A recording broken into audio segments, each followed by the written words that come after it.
मंदिर में अगर दिया लगाने जा रहे हो, बाती लगाई है आपने मंदिर के अंदर, तो कुछ देर बैठिए, कुछ देर स्मरण करिए।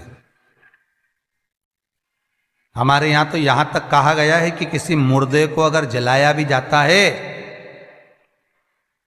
तो कपाल क्रिया तक रुकना पड़ता है कि थोड़ा रुकिए, कोई पीछे से आकर कुछ कर ना जाए। दीप जलाएं, थोड़ी देर रुकिए। और दीप का भी नियम है महाराज, दीप का भी नियम है। दिए में जो फूल बत्ती लगती है, गोल बत्ती लगती है, गोल वाली, ये बत्ती हमेशा कोई विष्णु भगवान की पूजन कर रहे हो, शिव जी की पूजन कर रहे हो, कोई अन्य देवता का अगर आप स्मरण कर रहे हो तो गोल बत्ती लगाई जाती है। भगवान के मंदिर में पूजन कर रहे हो तो गोल बत्ती लगाएं। लंबी बत्ती, लंबी वाली जो बत्ती होती है लक्ष्मी की पूजन में, देवी पूजन में, जितनी भी माताओं की आप पूजन करोगे, जितनी भी देवियों का आप स्मरण करोगे, उसमें लंबी बत्ती का प्रमाण है। पितरों की पूजन में लंबी बत्ती का प्रमाण है। पितरों को कभी गोल बत्ती नहीं लगती। आप मटके के पास में, परिंदे के पास में, जल के पात्र के पास में कोई भी अगर दिया लगाएंगे तो वहां गोल बत्ती रखकर लगाएंगे तो घर में लक्ष्मी नहीं टिकेगी।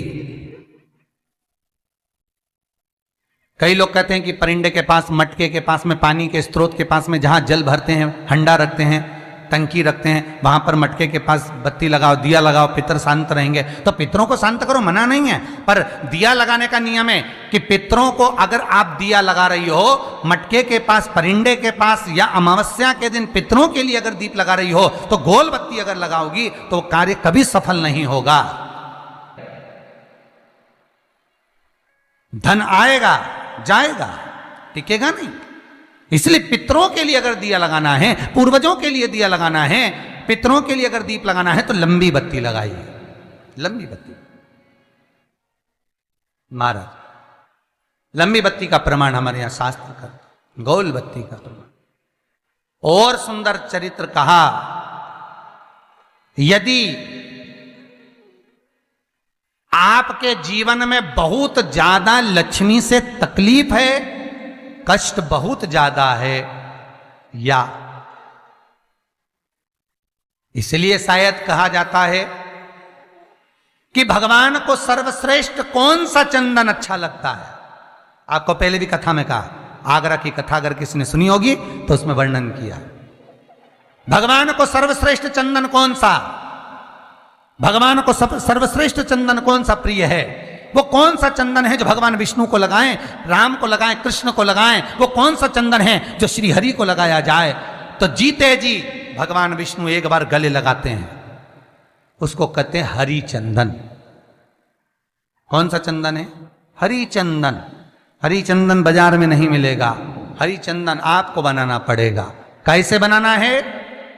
तुलसी जब सूख जाए उसकी जड़ को निकाल लिया जाए, वो जड़ को पानी में धो लिया जाए, धोने के बाद उसको सिलवट्टे पर, पत्थर पर घिसा जाए और घिसकर उसमें थोड़ा सा कुंकू, रोली डालकर तैयार कर कर जो भगवान विष्णु के मस्तक पर, कृष्ण राम के मस्तक पर लगा देते हैं और उसकी एक बिंदी अपने हृदय पे लगा लेते हैं। जीते जी भगवान एक बार उसको गले लगाते ही हैं। हरि चंदन प्रियता। जैसे शिव महापुराण में रुद्र चंदन का भाव है, शिव महापुराण में रुद्र चंदन का प्रमाण दिया जाता है। अगर आपने लिंग पुराण पढ़ी हो तो उसका 5वां स्कंद अवश्य पढ़िएगा महाराज, और शिव महापुराण अगर पढ़ रहे हो तो उसका कुमार खंड पढ़िएगा जिसमें रुद्र चंदन का प्रमाण है। रुद्र चंदन कैसा, रुद्र चंदन का प्रमाण कैसा? तो महाराज कहा, चंदन घिसकर, पीला चंदन घिसकर उस चंदन को 3 मुखी रुद्राक्ष पर लपेट लिया जाता है। 3 मुखी रुद्राक्ष पर उस चंदन को लपेटा जाता है।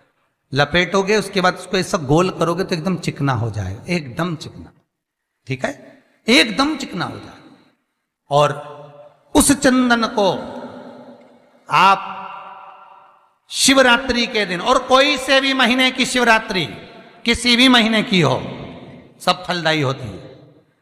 अगर आप पंचांग में देखेंगे तो शिवरात्रि लिखी हुई आती है, हर महीने शिवरात्रि पड़ती है।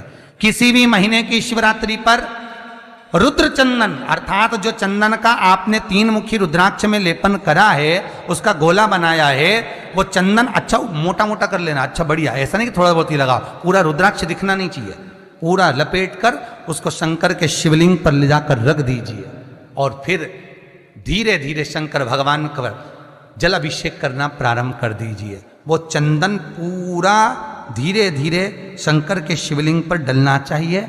शंकर के मूल मंत्र श्री शिवाय नमस्तुभ्यम का जाप करिए। यह कहलाता है रुद्र चंदन। इस चंदन के अभिषेक से महाराज जो काम नहीं होता, आप कर कर उस कार्य को प्राप्त कर सकते हो, सिद्ध कर सकते हो। रुद्र चंदन, हरि चंदन, रुद्र चंदन, ये वो चंदन है जो जीवन का सुख प्रदान करने वाले, हरि तत्व देने। मंगल है, राहु है, केतु है, दशा बेकार चल रही है, लक्ष्मी नहीं आ रही, कष्ट बहुत है, फैक्ट्रियां नहीं चल रही, कहीं मत जाओ, मेरे शिव की शरण में जाकर एक बार शिव महापुराण को पूरी सुनो। शास्त्र के हटकर कुछ नहीं बोलेंगे, जो शास्त्र सम्मत है, स्कंद पुराण में, विष्णु पुराण में, नर्मदा पुराण में, लिंग पुराण में, शिव महापुराण में, भविष्य पुराण में जितनी जितनी बातें लिखी होती है उसको छाट छाट कर लेकर आते हैं, आपको बता देते हैं कि आप ये कर लो, उससे फायदा मिल जाएगा। कोई ज्योतिषी नहीं, कोई कुछ नहीं, बस केवल भजन करो, शंकर का अनुमोदन करो और विश्वास रखो शंकर पर, तो किसी को 1 रुपया देने की जरूरत नहीं पड़ेगी। भजन करो, विश्वास शंकर पर रखना, जन्म मरण और परण वो देगा, सुख वो देगा, समृद्धि वो देगा। जिसके घर में बहु रिद्धि सिद्धि हो, जिसके घर में अमोद और प्रमोद पोते हो, जिसके घर में शुभ और लाभ दरवाजे पर बेटे बनकर विराजमान होते हो, जिसके घर में स्वयं अखंड सौभाग्य देने वाली पार्वती हो, जिसके घर में लक्ष्मी देने वाली लक्ष्मी बेलपत्र के पेड़ के नीचे झाड़ू लगाती हो, जो स्वयं सरस्वती को स्वर प्रदान करता है, वो शंकर है। जब सब कुछ उसके पास में है, कुबेर का खजाना वो चोर को दे देता है, जब सर्वस्वता उसके पास है, तो आप इधर उधर डोलते क्यों हो? क्यों डोलो? उस पर विश्वास रखो। वो शंभु, वो शंकर, वो त्रिकालदर्शी, वो कैलाशी, वो अविनाशी सुख देगा, आनंद देगा। पाने का तरीका केवल उसको रिझाओ। जो मंदिर आपसे दूर हो, जिस मंदिर में कोई नहीं जाता, जिस मंदिर में कोई दिया तक नहीं लगाता, उस मंदिर में तुम जाओ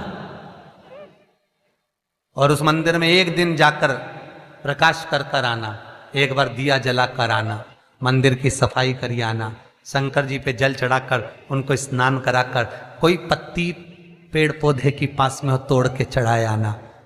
2-4 बार कर कर देखना कितना शांति, कितना धीरज, कितना आनंद, कितनी समृद्धि, कितनी लक्ष्मी मिलती है। तुम करोगे तुम्हारा पेट भराएगा, हम करेंगे हमारा पेट भराएगा। स्वयं करिए। ओ ब्रह्मलोक के देवता ब्रह्मा हैं, बैकुंठ के देवता भगवान विष्णु हैं, और मृत्यु लोक का अगर कोई देव है तो वो महादेव है, केवल शंकर, केवल शिव, मृत्यु लोक का देव। अभी एक विचार करो, तुम्हारे घर में अगर थोड़ी सी तकलीफ आई तो सबसे पहले अमेरिका में लड़का रह रहा वो आएगा क्या? पूना में बच्चे रह रहे हैं वो आएंगे क्या? इंदौर में बेटी रह रही वो आएगी क्या? उज्जैन में कोई रह रहा है वो आएगा क्या? सबसे पहले वो आएगा जो तुम्हारे घर के पास होगा या घर के करीब में होगा, बिल्कुल लगा हुआ होगा या घर में होगा। अब आप कहां रहते हो? जितने लोग कथा सुन रहे हैं सही बताना, कहां रहते हो?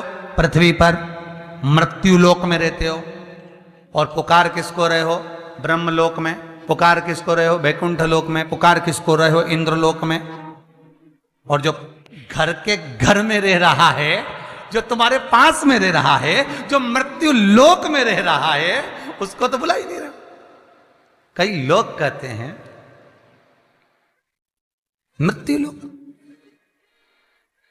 कई लोगों की आदत है, पड़ोसन को तो खूब चाय पिलाएंगे, पड़ोसन की काकी के तो खूब पांव पड़ेंगे, पड़ोसन को तो चाय भी पिलाएंगे ना, इतना घूंघट रही ना, धोख भी लगाएंगे, पड़ोसन को तो खूब प्रणाम करे, पड़ोसन को तो खूब नमन करे, पड़ोस की काकी के न मौसी के न